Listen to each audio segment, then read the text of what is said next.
This conference will now be recorded.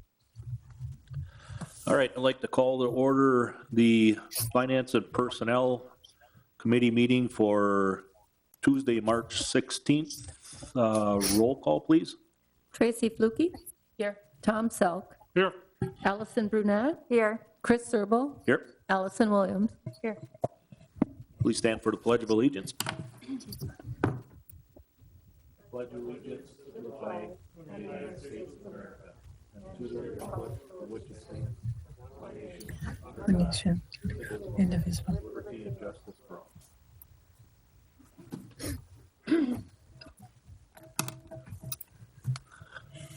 All right, action on the agenda.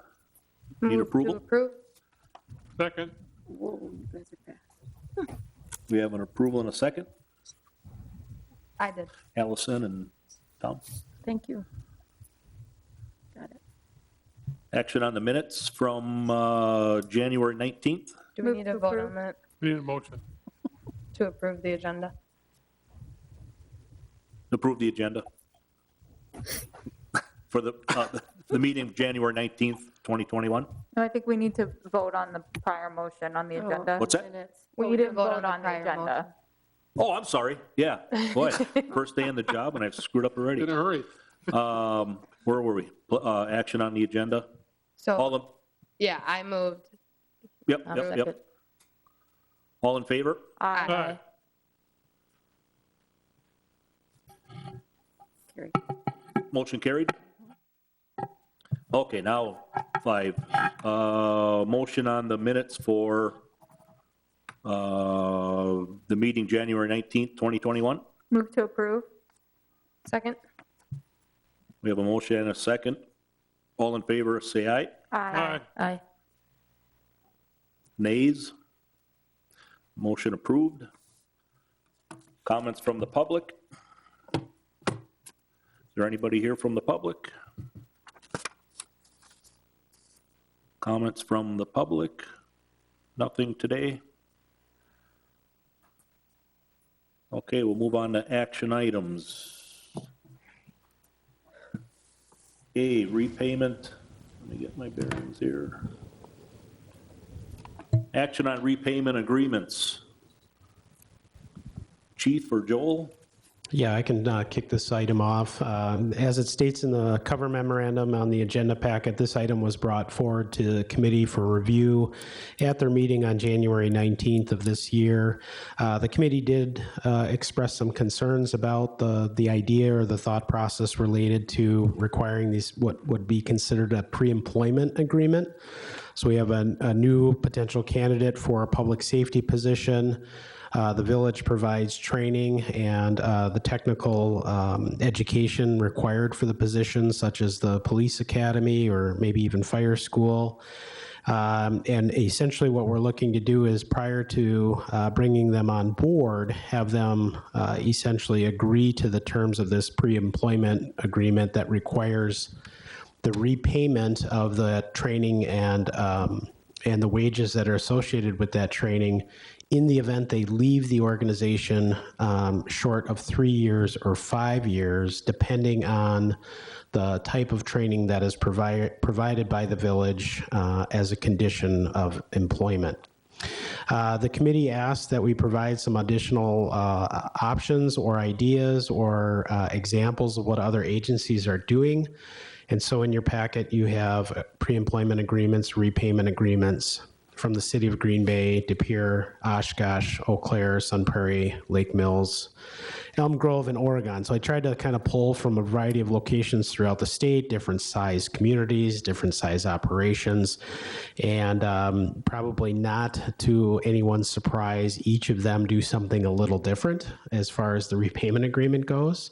Some of them require 12 months, some of them 24 months, some of them 3 or 5 years, depending on the level of training.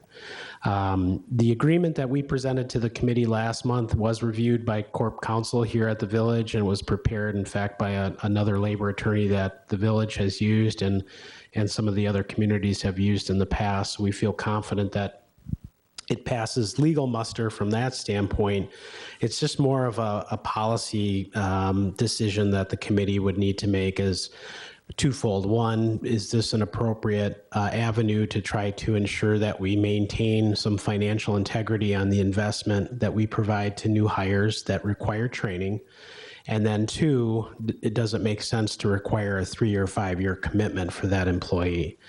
As mentioned before, there's a variety of different options here that other agencies are using, anywhere between 1 year and 5 years. So if the committee feels that that 3 to 5 year time frame is too long, then our recommendation would be maybe to shorten that. Maybe it's a 1 year or 2 year commitment based on the type of training that's required, just to ensure that we can get these employees at least through their field training and on the road for a period of several weeks, if not months, before they were to leave the organization.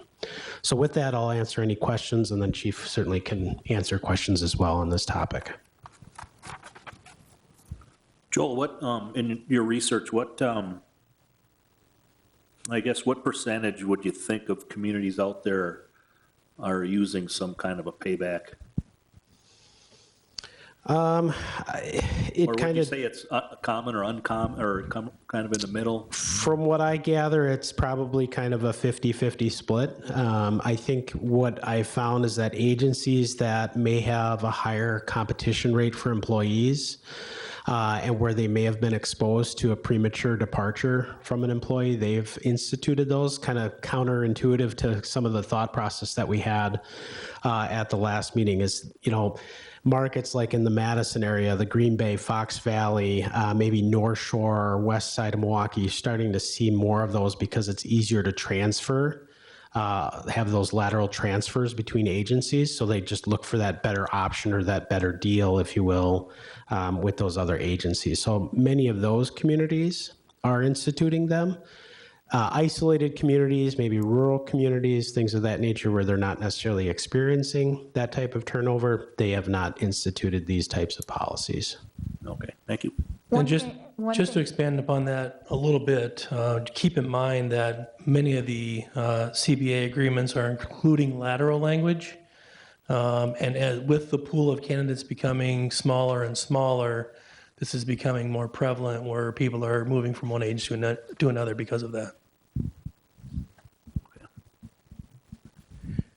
And that, to add to that too, that comment, if we are able to negotiate that as part of a condition in the new collective bargaining agreement, that does provide a new avenue for us to recruit members from another agency and laterally transfer in. Before, we did not have that provision, so it wasn't as easy for somebody that had the skills, training, and expertise to laterally transfer from, let's say, the city of De Pere or the city of Green Bay to Ashwaubenon, because the terms of the contract would not, it was prohibitive.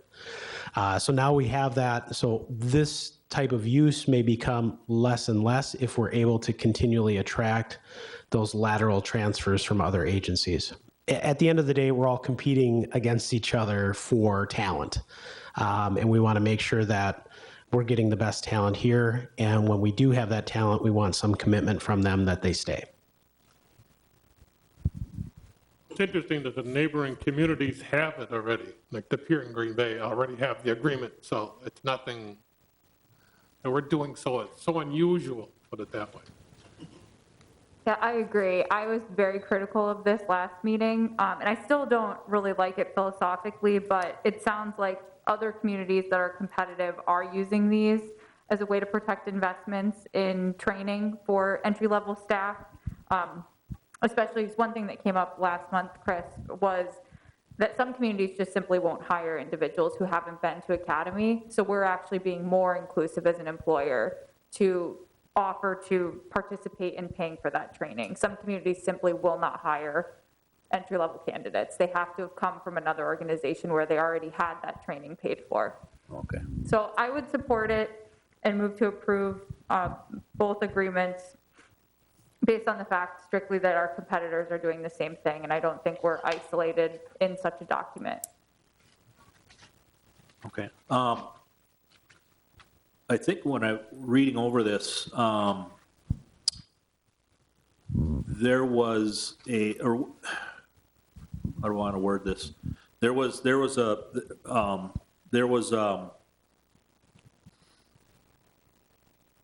an, what's the word I'm looking for? I'm drawing a blank, an out, if I can use that word. Medical, like a medical reason, but it seemed more of a physical. What about somebody that maybe would have, because being a public safety where you're training in, you're bringing them on in medical and fire and police, and it's somebody that comes in and they pass all three of them, you know, even with flying colors, but all of a sudden, for some reason, they get out in the field and something, trauma from either the medical part of it or a trauma from the police part of it, something triggers, and it has to do with, say, post-traumatic stress disorder or something, which is more of a mental issue, which is just as important and severe. Is that included as a possibility, as them being able to? Well, keep in mind, the enforcement or non-enforcement of this is at our discretion. Okay. So if we decide that there's a medical reason, as you say, psychological reason, whatever it might be, that we feel that they are justified in being released from this, then we certainly don't have to use the agreement. We certainly don't have to enforce it. Okay. All right. Thank you. I just have a couple questions, I guess, for Joel or for the chief. I noticed the Eau Claire's agreement includes field training, and it specifically lists the sergeants will be training in the class. I assume this also includes the field training for the officers? It does. It does, okay. Then the other question I have is in regard to, is this a contractual item? Does this have to be negotiated into the contract, or is this considered a pre-employment and therefore does not? Okay. Pre-employment, yep. That is a great idea. The other thing I had, just for consistency's sake, on the two agreements, you have the 3-year and then the 5-year, which I do not have problems with the length of times for those because of the expense that is out there. The reimbursement amount in each one is different, which I realize one's a 3-year and one's a 5-year. But one's 2/3, 1/3, and then none, and one's a percentage. I don't know if it'd be easier for the village if it's all a percentage amount versus dividing it that way, and maybe it doesn't make any difference because they're two different contracts, but for consistency on that, to have percentages all the way through, rather than a 1/3 and then a 20 and a 50% on the other, just for ease of use. And it may not make any difference because they're two separate contracts, but. Yeah, I mean, this was drawn up by the attorneys, and why they chose to do what they did is, you know, Yeah. for whatever reason they had, we can certainly adjust it anyway and make that percentages too. That's not a problem. And the other thing, I asked this last time, I just want to double check, but if we terminate the officer, this also goes into play. It's not just that they decide to terminate and leave, is that correct? Correct. Okay.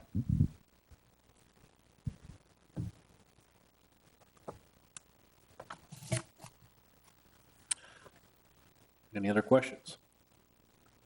No? Do we want to entertain a motion? Do we need two separate, or can we do them in one motion? I believe, if I recall, there is a motion on the floor. Is that correct? Or somebody if just there said was they a were mo- going to was it a make a motion? I think I was just talking. I'll Okay. make one, though. Yeah, Would you a like one or two? singular motion for the item is sufficient. Okay. I would move to adopt the APS 3-year and 5-year repayment agreements as presented. I'll second that. Okay, we have a motion and a second for the repayment agreements. All in favor, say aye. Aye. Aye. Opposed? Motion carries.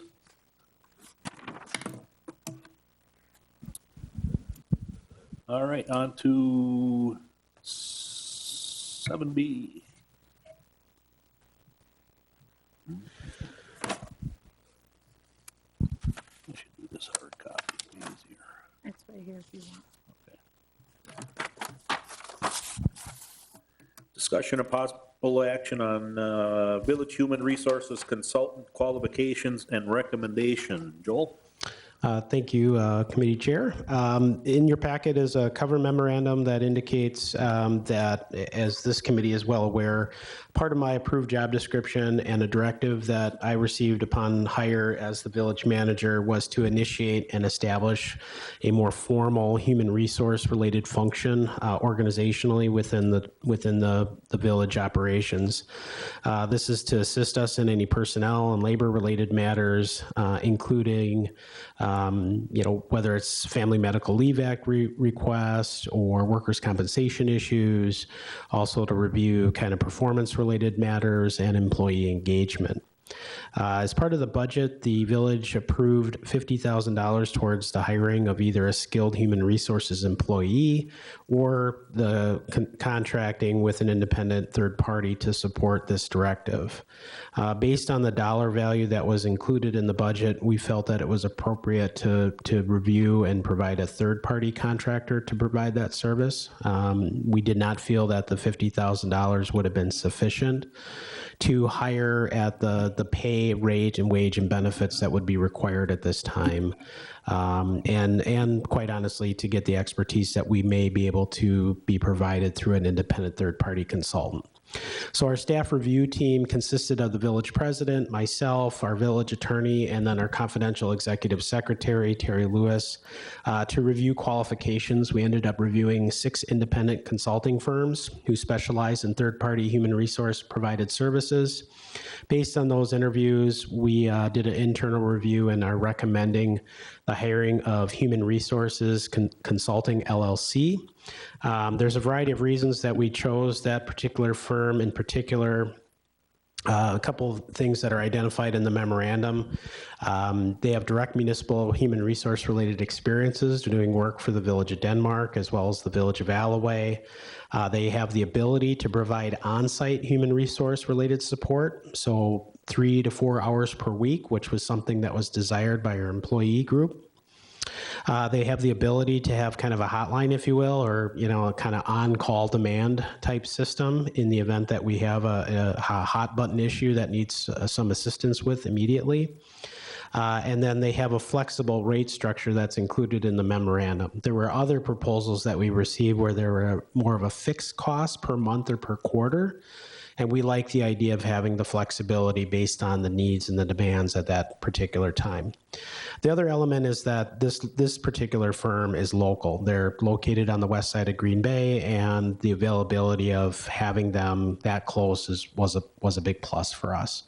We did interview firms that come out of the Valley, Madison area, as well as the Milwaukee area. So we did look throughout the state for a variety of firms, but we felt that it was more appropriate to stay local.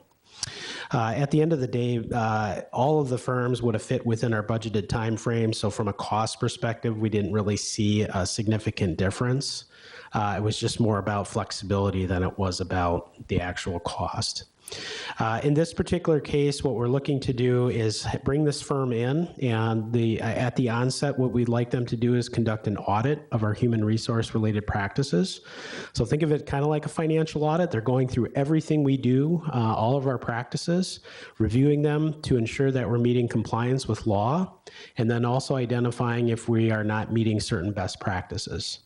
And then at that point, we kind of create a working list of items that we need to work through, obviously taking those that are in non-compliance and bringing them into compliance. And then the other issues that relate to best practices or maybe improvements or updating, we tackle those next. With this particular firm, the audit would be kind of a fixed flat amount just to kind of get through that process. And then from there, having somebody on site 3 to 4 hours a week or based on special projects, that's going to be dictated based on that billable rate that we established with the firm.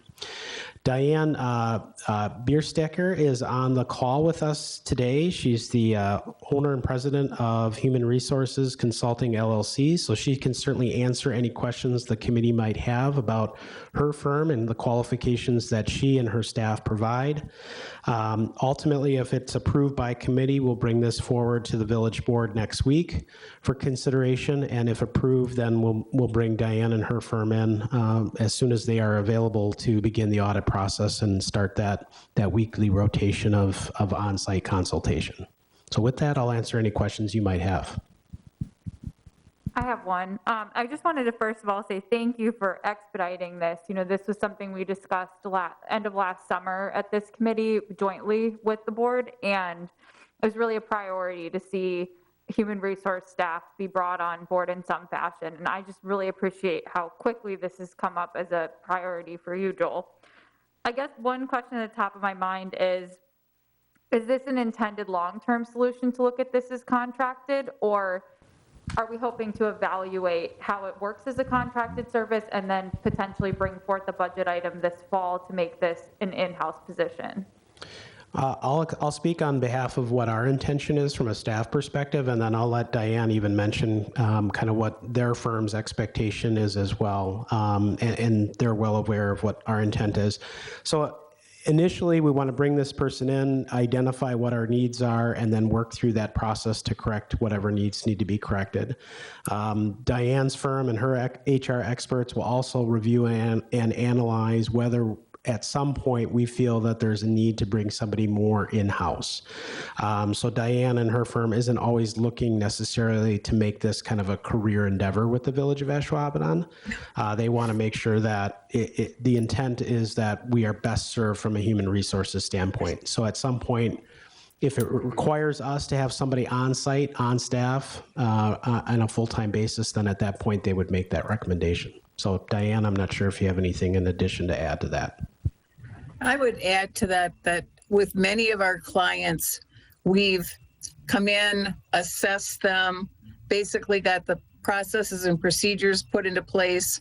And then as time went on, and whether the organization continued to grow or had additional HR needs, we would end up transitioning to the hiring of a full-time on-site person for you. And then we end up simply being in the background on an as-needed basis. Part of my goal has always been to get our clients self-sufficient, to make sure that they have the tools, access to the expertise, but to try to give you as much as you need in terms of tools, resources, advice, to do as much as you're capable of or as much as you have time to take on. But it's intended to be a relationship for as long as we can continue to prove value for you, and then, if necessary, transition to a full-time person.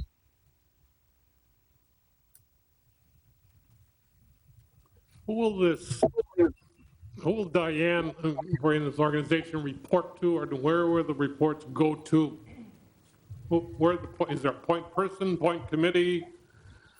So just as it would traditionally be structured, the village manager would have general oversight of the personnel matters. Obviously, Finance and Personnel Committee would have some direction as policy oversight. And then when it comes down to actual legislative issues or legal issues that need to be resolved, then obviously the village board plays that role as well.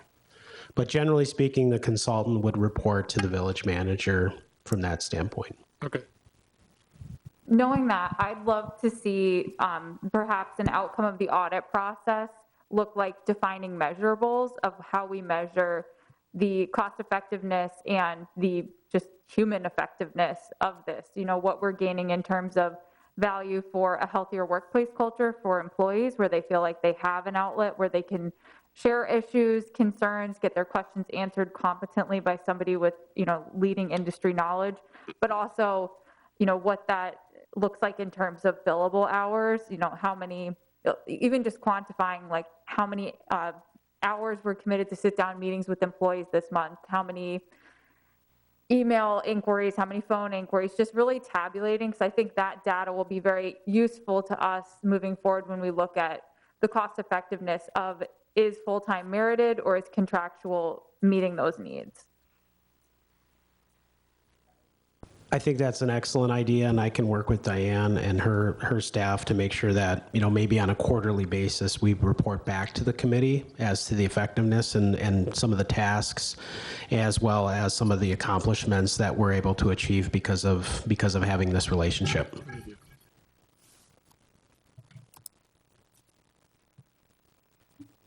I think the audit is a really a good idea to really get us going in the right direction and figure out what we need and how we move forward. And Allison, I like your idea about keeping track of all that, because for us to make a really good informed decision when it comes to budget time, we need to know, do we need someone in here full-time, or can we continue to contract? Because obviously the costs are much different. I'm sure you guys have checked references in regard to and some municipal references. I know that Alloway was one of their contracts, and Denmark. Correct, yes. In Diane's case, she had a list of references that were provided as part of her proposal. So we did check the 2 municipal references and then one of the corporate references as well. So everything appeared to be on the up and up, and both municipal clients and, for that matter, the private firm spoke very highly of Diane and her staff. Okay. Diane, have you had any other municipal clients besides the 2 that you listed on your references, Alloway and Denmark? Those would be the only 2 municipalities. We've done school districts in addition to private industry. About 300 companies have been served by us over the last 10 years since I started this business. But Alloway and Denmark would be the only other 2 municipalities. Do you have any concerns with, the difference between municipal government and HR for municipal government versus private industry? Obviously, you've worked for a couple different municipalities. Right. I don't, simply because 2 things. HR is really industry or organization neutral in many regards. If you have employees, you have a need for HR. And then when it comes to the unique things related to a municipality or a school district or a law firm that we might represent, that's where we work with your internal team to help make sure that all of our recommendations for best practices fit any specific requirements that you may have to operate under. We are not experts in municipal HR. However, we've been able to work very effectively by using good business practices and great communication back and forth between the organization and the leadership to make sure that it fits any specific requirements that you have in your charter or through the, governmental requirements, that type of thing. Okay. So it's worked well in the past. Thank you. Well, and just to be clear, benefits administration and recruitment don't appear to be a primary part of this contract. I would imagine those are kind of the 2 major areas of HR that are industry specific. And if those are being managed internally, I have no concerns with Diane's team's competency to serve the village in this capacity. And I think to that point, though, I think we should also, as we monitor calls and sit-down meetings and all that, we should still continue to look at recruiting and how many hours and things like that are put into that, because that can also go into a full-time HR person. And if we don't have X employee doing the recruiting on a full-time, all the time basis, if we can shift some of those hours and justify a full-time person, that frees up another person, 0.2 of their FTE or whatever it may be, to take on other tasks.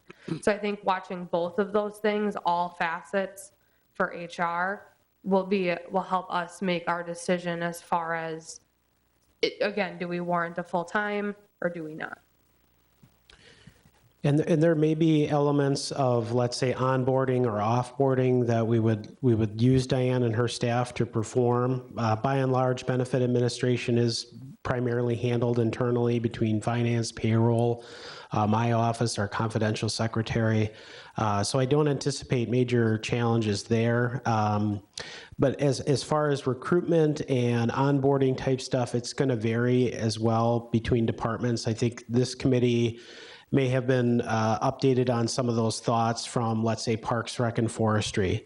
I know the board had been when they began talking about the village manager position and whether we should have an HR person on staff, that they felt very strongly that they wanted to be highly involved in the recruitment and onboarding process of their seasonal employees because of the nature of their work. Now, that's not to say that we couldn't utilize Diane and her staff to do other recruitment or other onboarding activities for a variety of other positions that may be a challenge for us to do because of the non-routineness, if you will, of that position. An example, we're in the process of recruiting for a mechanic position.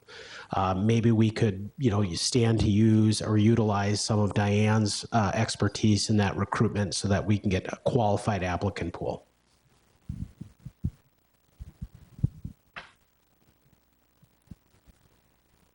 I just have one other question in regard to the contract that's attached, if that's what it is, the July 10th of 2020.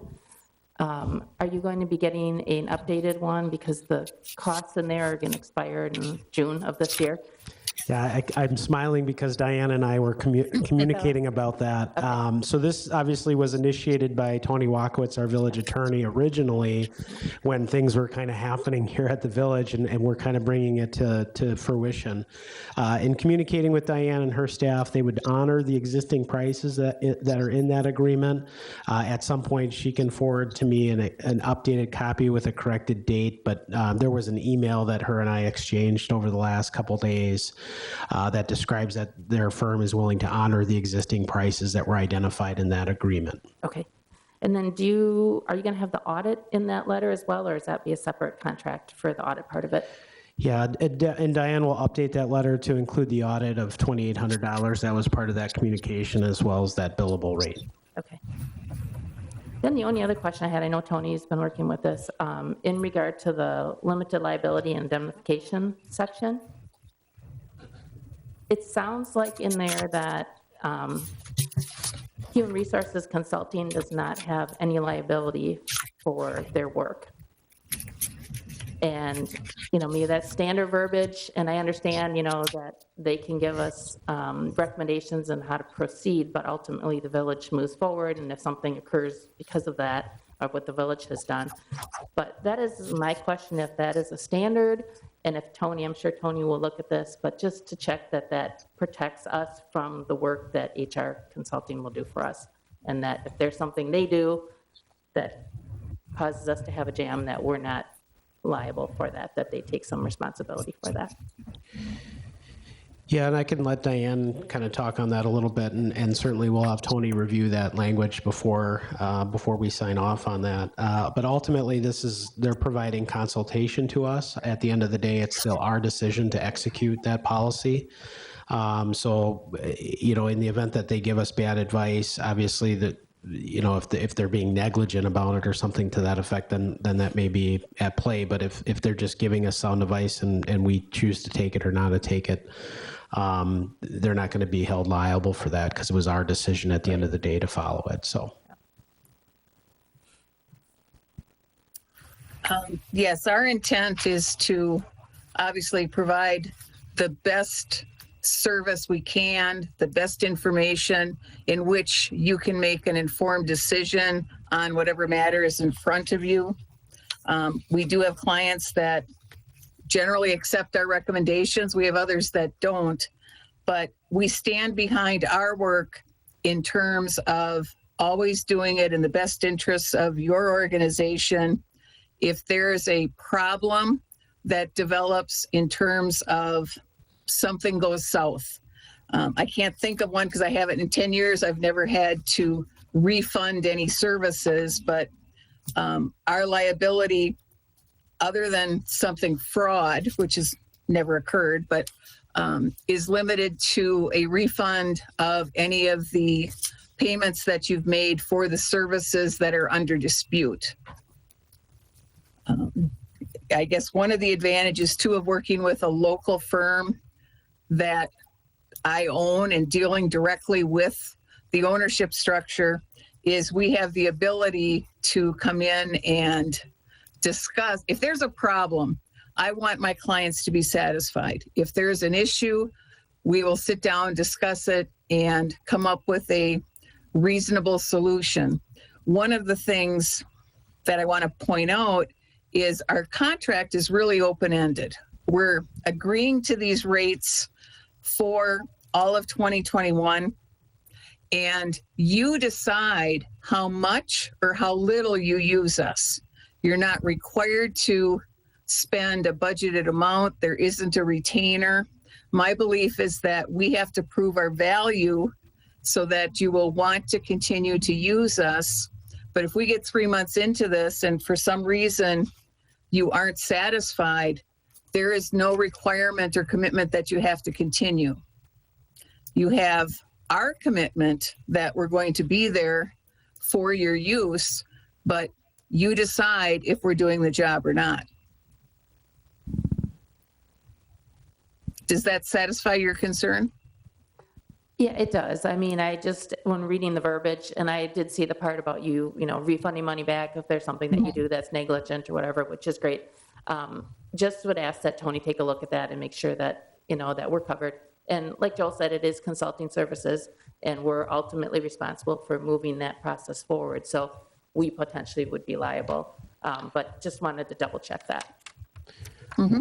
One of the other key elements in our conversation with Diane and also having Tony involved in our internal review committee, our Corp Council still plays an active role, especially in decision-making as it relates to human resource-related matters.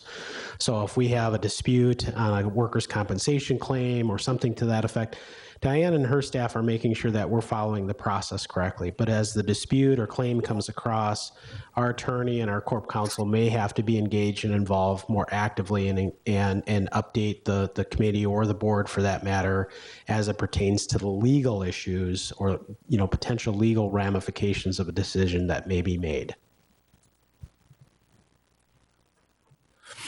How are we along the way keeping making sure that we are staying within our budget?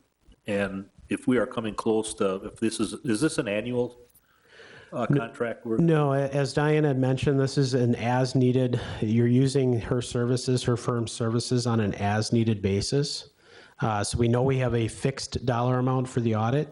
Theoretically, when the audit is complete and we're done, we don't have to use Diane anymore. If we wanted to have X number of hours per week, which is what we had intended, let's say about 3 or 4 hours a week, that employee of her firm will come to Village Hall, work here, and essentially answer calls or meet with people, deal and resolve with issues that are of a human resource related matter. If we find that we don't need 3 hours, maybe we only need 2, or maybe we need every other week, or only so many hours per month, we can scale it back at our desire at any time. Or as Diane had mentioned, in 3 months, we find no value of this continued relationship, we can terminate it at that time, and there's no penalty to do so. But then we have this hotline, which is set up. Yeah, obviously the hotline is going to be on an hourly basis. So if we call one of her staff, we're going to be paying for it based on that hourly rate charge. If we don't make the call, then we don't get charged for it. Now, is the hotline, is that something that's just used by village administration, or is that accessible through employees? Generally speaking, how we were going to set it up is have our department directors have access to it, because in all likelihood that they're going to be aware of the situation, and then the department director, if they can't get a hold of the HR person on site for that week, then they can call one of Diane's staff that is set up for that. Okay. I mean, I think we have to go into this knowing that just like legal, HR is risk management, and you go into it hoping that everything goes smoothly and you don't have to utilize it. But if, you know, an unfortunate series of events occurs, we're going to need to understand that costs associated with that. And I know I feel more comfortable as a taxpayer knowing that there's a great professional on hand as a resource to help us through a crisis if we end up in one. Yeah. Yeah. And I also want to add that Terry, and by and large, will continue to do what she does as the confidential secretary. So she's doing a lot of the busy work and the process type stuff. Diane and her staff are reviewing it, making sure that it's being done correctly and that we're following proper protocol and process. So a lot of the time that Terry used is still going to be used by Terry. Another example in the audit, we may have a situation where, and I think this is going to be inevitable, but we need to update our employee handbook. And so by and large, maybe that will be done internally. Maybe myself, Tony, Terry, and some other leadership staff will work towards actually developing the draft language, and then we'll utilize Diane and her staff to evaluate and provide recommendations. So we're not spending $200 an hour for Diane to sit behind a computer and type a new employee handbook. We can do it internally and then have Diane's staff do the executive review of it. So I would point out, oops, I'm sorry. No, go ahead. I would point out that, and again, one of the things that Joel and Tony and I had talked about is that I don't anticipate that there's going to be a need for my services at the executive level to any great extent. I think the majority of your services are going to be handled by a senior HR consultant and another consultant, so that you save me for the holy cow, this is really a potential to be something serious.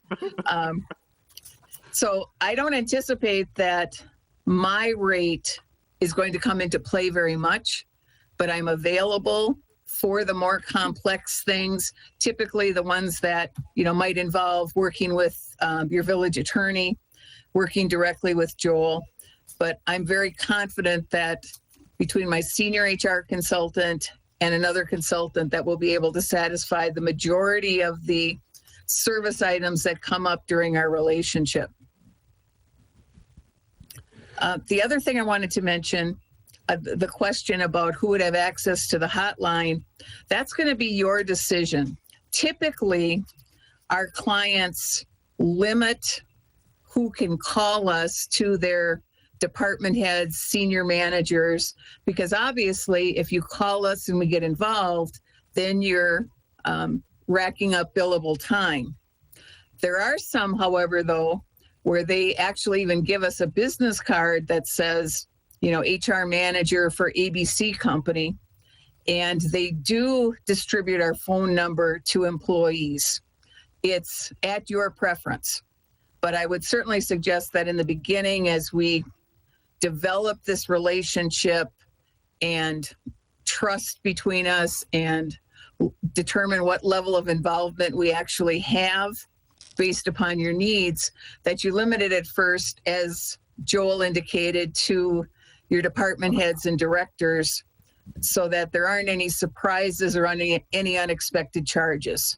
I don't ever want that with any of our clients. Okay.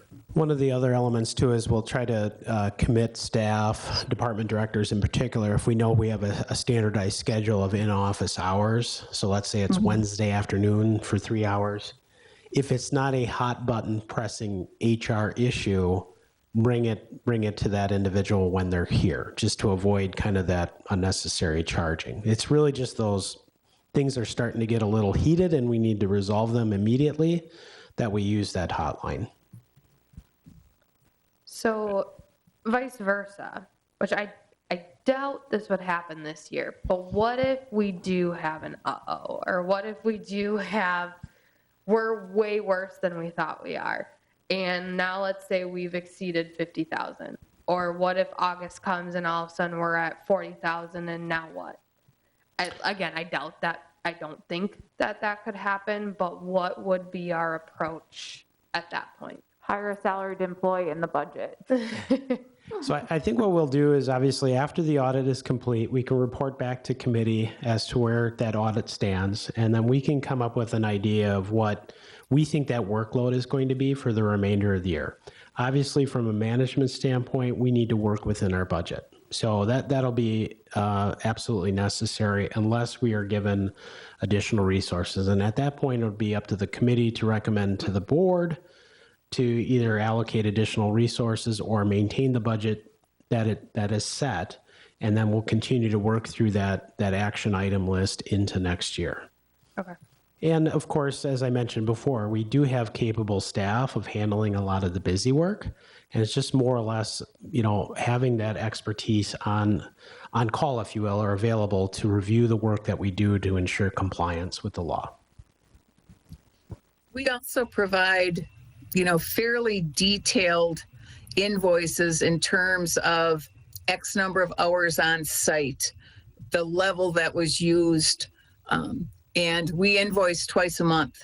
So you'll always have an ongoing clear idea of where you stand. It's not that there's going to be a surprise because all of a sudden we send you an invoice for 3 months' work. And if you want, we also have the ability to keep track of, since the contract began and you started to use us, what that total has accumulated to, if that's something you want. Now, the level of detail that we put on the invoices is really also determined by you. Technically, what we try to do is stay fairly vague, discussion with Joel on employee matter, as opposed to putting in there that we talked about Mary Jane and a substance abuse issue. We keep it neutral to the extent you want, and we assume you want, so that whoever sees our invoices does not end up with any confidential information. We want it to be much more generic. Sometimes what we'll do is send an accompanying memo direct to Joel, for example, where I assume the invoices are going to go, or wherever they go, but explaining that we characterized this charge as an HR project to keep it neutral. But then here's an explanation of the time that went into that project and what was involved. So we're very conscious of our need to protect confidentiality, to make sure that we're acting professionally and that there aren't any, oops, we just sent through an invoice that had 3 employees' names on it that we were involved with. We've been doing this for, like I said, 10 years, and we know that that's a responsibility we have to take care of and make sure that we don't do anything that causes problems on your end because we've shared too much.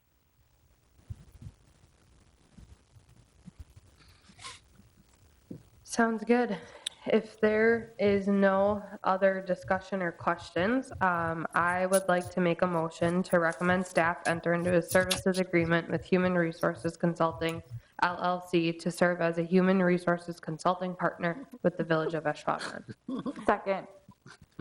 Okay, we have a motion and a second. All in approval, say aye. Aye. Opposed? Oh, I'm an aye as well. Figured that way you got exactly what you needed in there. I'll just read it. Thank you, Diane, for getting, answering our questions and clarifying things for us. We appreciate your time. Thank you. You're welcome. We look forward to the opportunity. Thanks, Diane.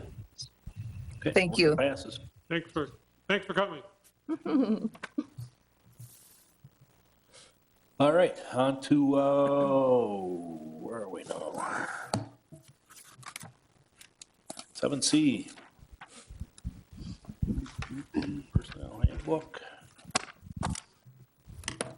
Personnel Handbook, Section 5.9, other compensation revisions. Joel?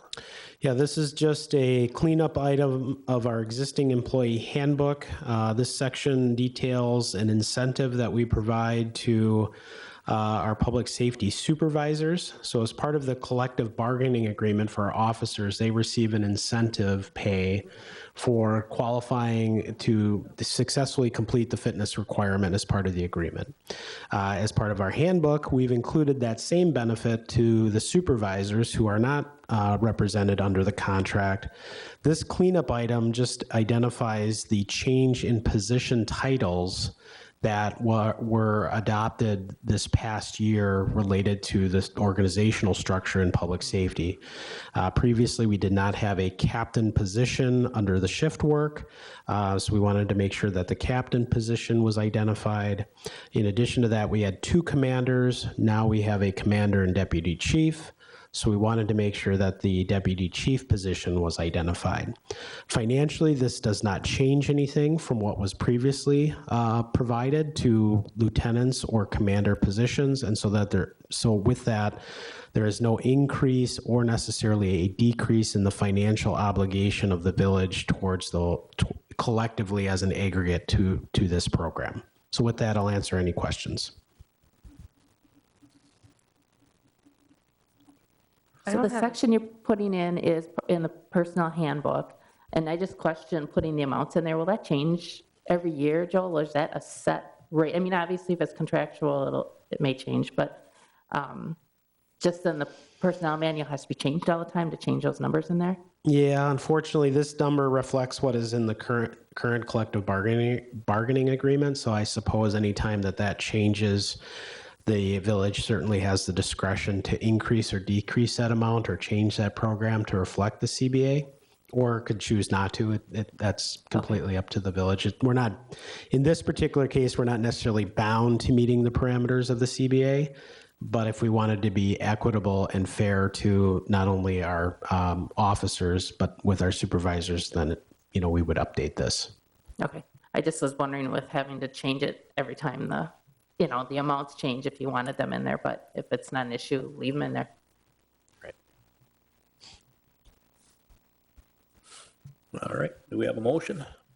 I'll make a motion to approve an amendment to section 5.9 of the Village of Ashwaubenon Personnel Handbook to include the captain and deputy chief position for annual fitness pay as presented.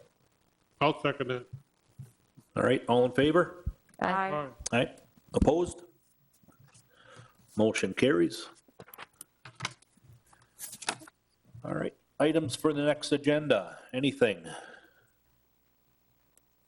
I just have a general comment. I would like to thank the village on behalf of the ARP. We do taxes for low-income individuals, and I'm one of the volunteers, and Ashwaubenon was very gracious in allowing us to use the community center, and the staff there have been very good to us, and we do appreciate that. We use that every Wednesday, and I'd like just to thank the village for doing that, so thank you. All right, thanks, Tom. All right, nothing for next agenda. We'll take a motion to adjourn. So move. Second. All in favor? Aye. Aye. We are adjourned. Okay, now I do have a This question. conference is no longer being recorded. Oops, that I didn't want to ask during because I don't. What are our normal officers called? Normal. Our regular line people are